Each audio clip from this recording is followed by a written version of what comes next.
I could hear the wind howling through the trees. The rain pounded the roof like 1,000 hammers. Lightning flashed across the sky like fireworks, followed by loud claps of thunder. The house took on life as it inhaled and exhaled the wind. Hurricane Rita was fast approaching our home. My family and I had chosen not to evacuate. In hindsight, we should have, and you should too, for the following reasons: safety, road devastation, and the loss of modern-day luxuries. First, let's talk about safety. The most important reason to evacuate during a hurricane is safety. According to the CDC, flying debris is the most common cause of injury during a hurricane. The wind can cause trees and power lines to be uprooted and broken. They could very well fall on your house. As my family found out firsthand during Hurricane Rita, when a tree crashed through the ceiling of our kitchen. No one was injured, but it was a miracle no one was in the room. Water flooded our home. Another hazard is windows. Windows can shatter with tremendous force during hurricane winds and injuring you or a family member. Not only are these safety concerns during a hurricane, there are also concerns after the storm.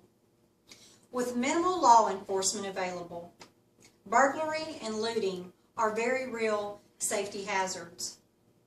After Rita, we saw people going around to abandon equipment and vehicles, siphoning fuel out of them. Most people try to protect their property from these issues, but you risk injury to yourself or a family member trying to avoid these crimes or to stop them. Next, I would like to discuss road devastation.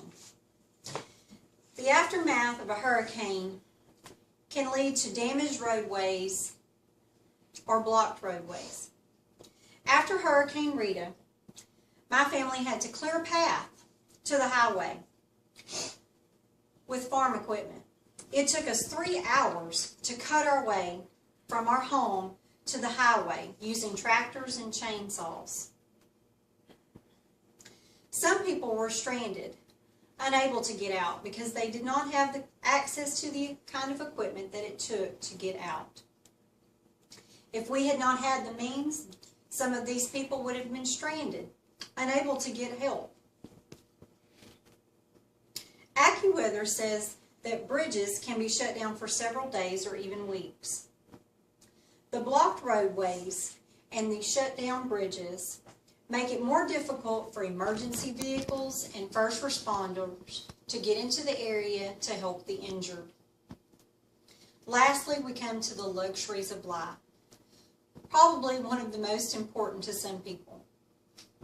Thousands of people were left without the use of things that we use every day, like electricity, water, and fuel.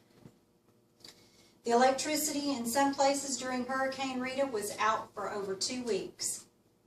My family personally, we were out of electricity for over 2.5 weeks. We had a small generator, but it was not enough to power all of the appliances needed for everyday living, so we had to do it in shifts. In rural areas, most people use water wells to pump water from the ground to their homes. Without electricity, there is no way to pump the water out of the ground. This can be very devastating to families with small children, with no way to prepare their formula or prepare their meals. Also, the elderly can be affected by the uncontrolled extreme temperatures. During Hurricane Rita, the temperature rose above 100 degrees. and most elderly people cannot take that kind of heat, or small children. Another problem that arises during a power outage is there's no way to pump gas from gas stations. So people are confined to their homes without fuel to get them to safety. In closing, should my family have chosen to evacuate during Hurricane Rita, we would have been much safer and enjoying the luxuries of life that we have all become accustomed to. Ultimately, the decision is yours. But from my experience, I would highly recommend avoiding hurricanes at all costs.